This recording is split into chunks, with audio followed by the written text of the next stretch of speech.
Around the time the album release show in Leeds last year, I'd been going through a really horrible period of time where I'd had some really intense deadlines. I'd gone through a breakup, and in the days and week before that gig, I hadn't been eating, I hadn't been sleeping. I'd just been in one of those funks that is just impossible to get out of.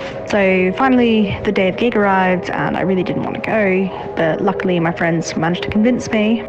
But it was really when they played my number that I got the much-needed serotonin kick that I desperately required. And that's what really kind of put into perspective everything that was going on and got me out of this horrible place.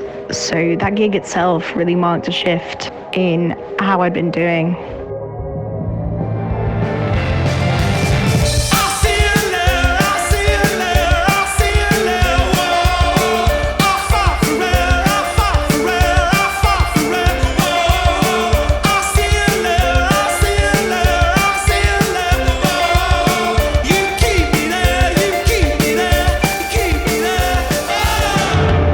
Scored some of the greatest MDMA that the Glasgow population had to offer on what was a grubby Tuesday evening at SWG3 last year. Danced the whole night away and even sneaked a little cuddle from Giannis as he'd done his crowd walk during Two Steps Twice. My very, very good friend and I went and saw Foals in Brooklyn, and it was a very special show for us because it was one of the first conversations that we ever had.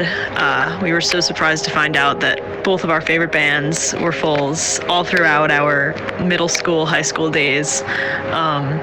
So it was just a really special thing for us to go and just scream all the lyrics together and mosh and get jumped on, and we were sweating, and a bonding experience like no other.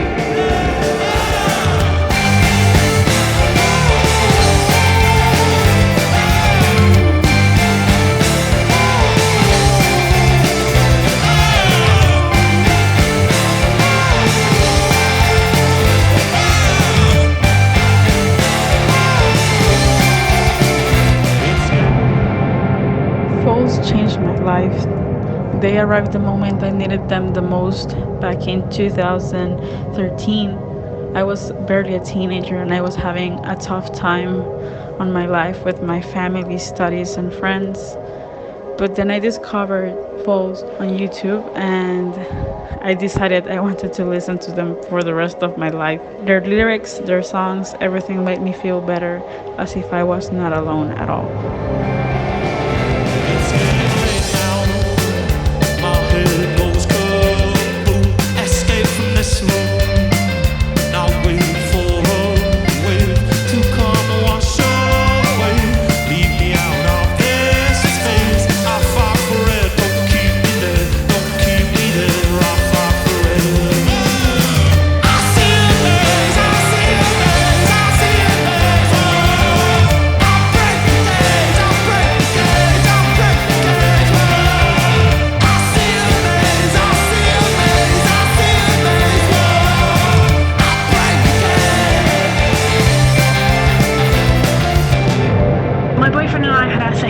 On the Everything Not Saved Will Be Lost tour. It was amazing. We had our first kiss this night and we've been together ever since. Foals are definitely a pretty big part of our relationship, and that night in June is one which definitely won't be forgotten.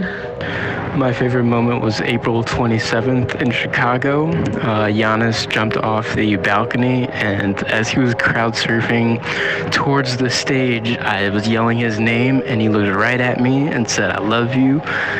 I held my head and then jumped over the gate and continued to perform. Oh my goodness, too many good memories. Hearing Syrups live, hearing Providence live, crying through Black Gold, crying through Spanish Sahara, just crying.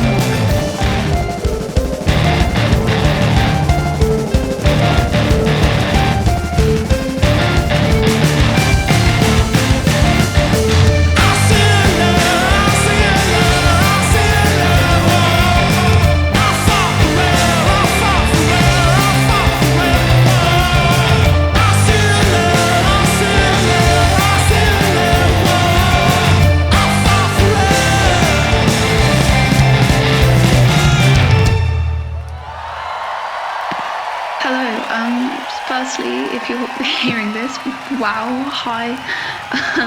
My name's Holly, I'm 16, I'm from Brighton. My first ever time seeing you live was at Bedgebury. I think it was the 14th of June, the day of my last exam. There was a moment when Yanis said to look at the moon, and it just felt so spiritual and like everybody there was connected. And I just wanted to say thank you. Last year on the 8th of March, my mum died, and as you know, I'm sure that's the same day that part 1 was released. My mum's had cancer since I was 3, and the state which she was in, she couldn't talk or see, but the doctors said she could hear. I was at school because, I had exams, but my dad played her that record, and it was probably the last music she ever heard. And I just wanted to say thank you, because whenever I listen to it, I feel connected to her, and it's just such a beautiful album. I couldn't ask for more.